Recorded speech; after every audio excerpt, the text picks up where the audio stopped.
La parole est à Madame Édith Gueugnot.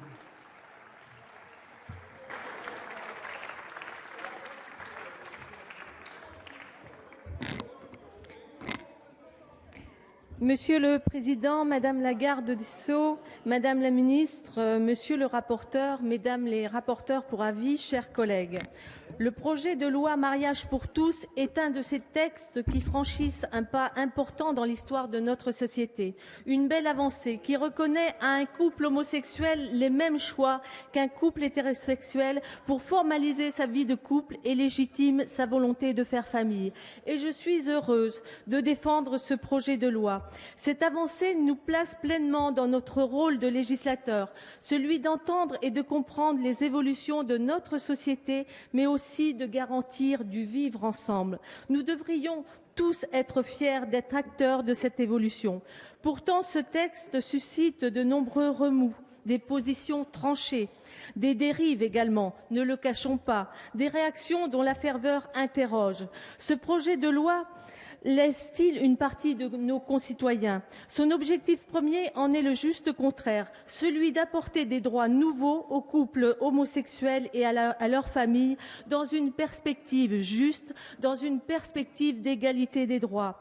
Où vivent donc les opposants à ce projet en dehors de cet hémicycle? Comment ne pas avoir conscience de la réalité de la diversité des couples et des familles qui nous entourent?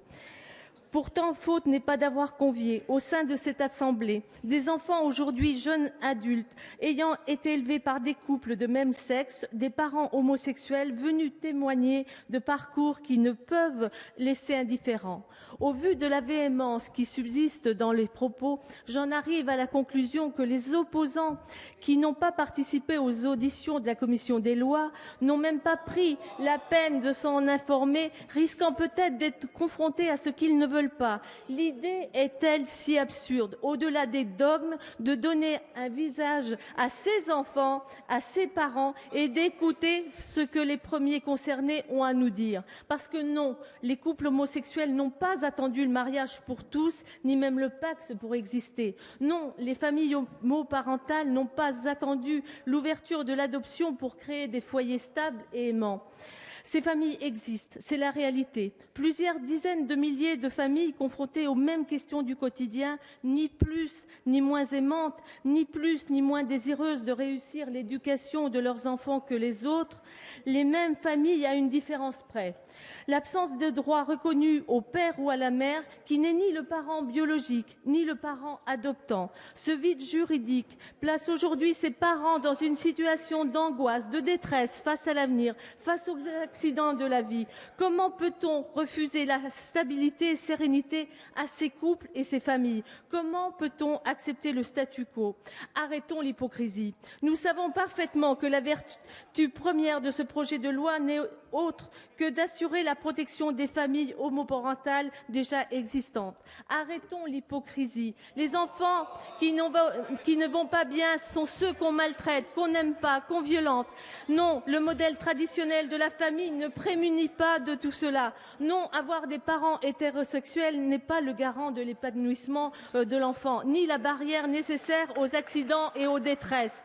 Qui peut vouloir d'une société faite de familles où peu importe le contenu pourvu qu'on ait un père et une mère? Ce n'est pas l'esprit de ce projet de loi qui, en assurant l'égalité des droits, se préoccupe des familles et des enfants. Qu'il est facile à agiter le chiffon rouge du droit de l'enfant. Combien de détracteurs de ce projet se sont cachés derrière comme argument ultime, inattaquable, alors que la parole de ces enfants a été la grande absence de leurs arguments. Enfin, quelle crédibilité peut avoir la République lorsque la caisse d'allocation familiale, l'administration fiscale reconnaît ces familles, lorsque des travailleurs sociaux permettent une seconde adoption après avoir instruit les procédures d'agrément pour une personne célibataire et constater la réalité d'une famille homoparentale. Lorsque des magistrats prononcent des délégations d'autorité parentale, combien de temps va durer cette hypocrisie? Mes chers collègues, les parlementaires seront-ils les derniers à prendre conscience de ces situations? Pour les couples homosexuels, la parentalité n'est jamais un accident ni un coup de tête. Elle est le fruit d'un projet de vie mûrement réfléchi. Une simple question d'une grande partie d'entre nous s'est posée à un moment de sa vie. Pour toutes ces raisons, le projet de loi mariage pour tous n'est en rien une révolution. Il est une évidence autant qu'une nécessité. Merci à vous. Merci. Madame